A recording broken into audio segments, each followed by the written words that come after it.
Hi viewers, welcome to our voice. ఈరోజు మనం గచ్చిబౌలిలో ఉన్నాం. ఈ గచ్చిబౌలి వచ్చేసి మనకి చేవెళ్ళ కాన్స్టిట్యున్సీ కింద వస్తుంది అనమాట. సో మనకి కేవలం ఇంకా 10 రోజులు మాత్రం ఎంపీ ఎలక్షన్స్ ఉన్నాయి. సో ప్రజలు ఏమనుకుంటున్నారు, వారి అభిప్రాయం ఏంది, ఎవరిని ఓటేసి గెలిపించుకుంటే వాళ్ళని అడుగుదాము. అదేవిధంగా ఇక్కడ 3 పార్టీల నుంచి 3 పోటీ చేస్తున్నారు అనమాట. రంజిత్ రెడ్డి గారు బీఆర్ఎస్ నుంచి వచ్చేసి మనకి కాంగ్రెస్లో జాయిన్ అయ్యారు ఎంపీగా. ఆయన ప్రజెంట్ ఇక్కడ సిట్టింగ్ ఎంపీగా ఉన్నారు. సో ఆయన గెలుస్తాడా, లేదంటే కొండా విశ్వేశ్వరరెడ్డి గారు బీజేపీ తరఫున పోటీ చేస్తున్నారు, ఆయన గెలుస్తారా, కాదంటే బీఆర్ఎస్ నుంచి జ్ఞానేశ్వర్ గారు పోటీ చేస్తున్నారు, ఈయన గెలుస్తారా, ఈ ముగ్గురు ఎవరు గెలుస్తారు అనేది ప్రజల మీద డిపెండ్ అయి ఉంటుంది అనమాట.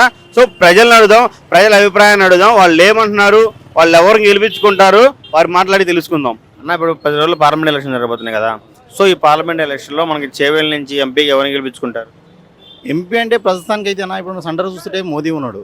అందుకని మేము మా దగ్గర అయితే కొండేశ్వరరెడ్డి షేర్లింగంపల్లి నుంచి కానీ మన రంగారెడ్డి డిస్టిక్ కానీ మేము బీజేపీకి వెళ్ళాలనుకుంటున్నాం. అయితే బీజేపీకి ఎందుకు అన్న, సెంటర్లో మనం చూసుకుంటే ఇప్పుడు మోదీకి ఆప్షన్ తప్ప వేరే ఆప్షన్ కనిపిస్తలేదు మనకు.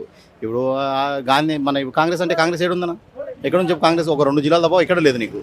అందుకని కావాలంటే మనకు సెంటర్లో అదే ఉండాలి కాబట్టి సెంటర్లో దానికోసం ఎన్నుకుంటున్నాం. అంటే ఇప్పుడు లోకల్లో వచ్చేసి మనకి కాంగ్రెస్ ప్రభుత్వం ఉంది, వాళ్ళు వచ్చేసి హామీలు పెట్టారు.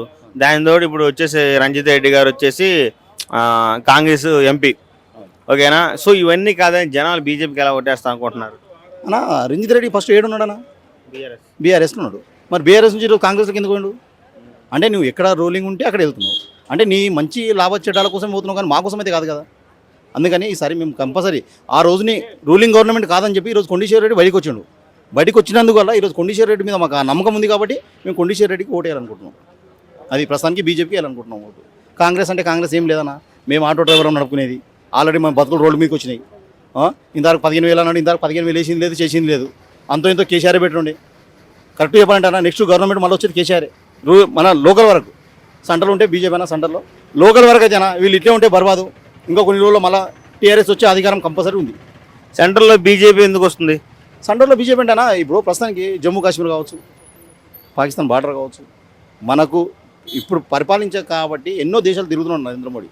కొన్ని అభివృద్ధి మనకు తెలియదన్నా, మేము చదువుకోలేదు, చదువుకున్న తెలివిన వాళ్ళు చాలామంది ఉన్నారు. వాళ్ళు ఎందుకు కావాలనుకుంటారు ఈరోజు మోదీ అంటే, కొన్ని జాబులు మనకు అనేది వచ్చేది. ఈరోజు లక్ష్మీ కళ్యాణం కానీ, ట్రాక్టర్ పథకం కానీ, ట్రాక్టర్ ఎవరిస్తున్నా నరేంద్ర మోడీ స్కీమ్ కాబట్టి రైతులకు ఎవరిస్తున్నారు ట్రాక్టర్, రైతు బంధు పడుతుంది ఎవరిస్తుంటారు. ఈ కేసీఆర్ ఉన్న రోజులు పడింది, తర్వాత ఇప్పుడు కాంగ్రెస్ వచ్చినప్పుడు చేరబడుతుంది, పడదు రైతు బంధు. ఆటో వాళ్ళకు 15,000 అన్నాడు, ఎక్కడున్నాయి? రోడ్ల మీద చూడండి ఆటోల పరిస్థితి ఎట్లుందో. దినం 1000 రూపాయలు సంపాదించుకుంటాడు, ఇప్పుడు 500 సంపాదిస్తుండు అంటే మన పెన్నం పిల్లలు రోడ్డు మీదకి రావాలా? కిరాయి వచ్చేసి 10,000 ఉంది కిరాయి. మరి మన పరిస్థితి ఏంది? ఖాళీ మహిళలకు ఉచితమని, మరి మా పరిస్థితి ఏంది? మరి 1000 మంది బతుకుతున్నారు ఆటో డ్రైవర్లు, లక్షల మంది ఉన్నారు హైదరాబాద్లో, అంతమందికి లేని నొప్పి. మరి ఇప్పుడు మా పరిస్థితి ఏంది అంటే మా బతుకులు రోడ్డు మీదకి వచ్చినట్టే కదా. మరి కాంగ్రెస్కి ఎలా ఓటేస్తాం అనుకుంటున్నాం? కాంగ్రెస్కి ఏం చూసి ఓటేయాలి? ఈ పథకం చేసిండు అంటే మీకు సంతోషమనా? గరీబోనికి ఏం చేసిండు?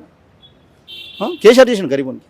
ఏమంటే కొన్ని పథకాలు మా వరకు రాకపోవచ్చు, కానీ కేసీఆర్ చేసిన అంతో ఎంతో అభివృద్ధి హైదరాబాద్ని నంబర్ 1 పొజిషన్లో చేసింది ఒక కేటీఆర్, కేసీఆర్ తప్ప ఎవరు చేయలేరన్నా. సో బీజేపీ ఫైనల్గా సెంట్రల్ వచ్చిందంట. సెంటర్లో బీజేపీనా ఎటువంటి మార్పు లేదు, ఎందుకంటే ఆల్రెడీ మొత్తం ప్రపంచం అంతా ఒకవైపే చూస్తుంది, అది కూడా ఖచ్చితంగా అది. అన్న, ఇప్పుడు 10 రోజుల్లో ఎంపీ ఎలక్షన్ జరగబోతున్నాయి.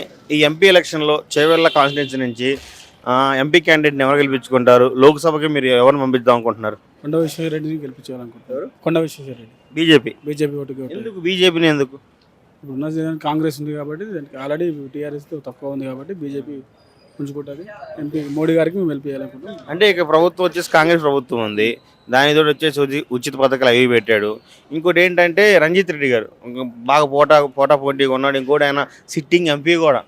సో ఇంత కాదని, ఇవన్నీ కాదని బీజేపీకి ఎలా ఓటేస్తాం అనుకుంటున్నారు?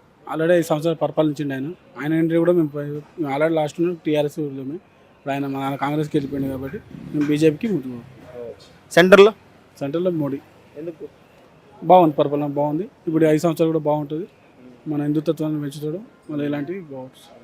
అంటే ఎక్కువగా జనం మీద ఖర్చులు భారం వేశారు, రేట్లు పెంచేశారు, జిఎస్టీ పెట్టారు, జనాన్ని గాలికి వదిలేసనే రూమర్స్ వినబడుతున్నాయి. దానికి మీరేమంటారు? గాలికి వెళ్ళేసి వదిలేస్తాను అనుకుంటారు మీరు? ఆయన ఉన్నాడు కదా, జిఎస్టీ ఉంది, మనం ఆయనకి అక్కడే పోతుంది, సెంటర్కి పోవట్లేదు కదా, మన పైన మళ్ళీ ఖర్చు పెడుతుంది కదా. ఎట్లయినా ఫ్లేవర్స్ ఇట్లయినా ఇప్పుడు రామ మందిరం ఎట్లా అయింది, కొన్ని చూసుకుంటలేరా బయట? మనం వేయలేం కదా, ఉంది కదా సపోర్ట్ అయితే వస్తుంది కదా మనకైతే. హిందుత్వం ఉంచుతున్నాడు, అందరికి సపోర్ట్ వస్తుంది, ముస్లిం కానీ వాళ్ళకి వెళ్ళిపోయి అవుతుంది కదా. బోర్డు నుంచి సాధ్యమవుతుంది అది. రామ మందిరం గుర్తొచ్చింది. ఈ రామ మందిర్ వల్ల ఈ మైనార్టీలు క్రిస్టియన్స్ ఓట్లు పడే అవకాశాలు ఉన్నాయా? ఉన్నాయి, ఎందుకు లేవు?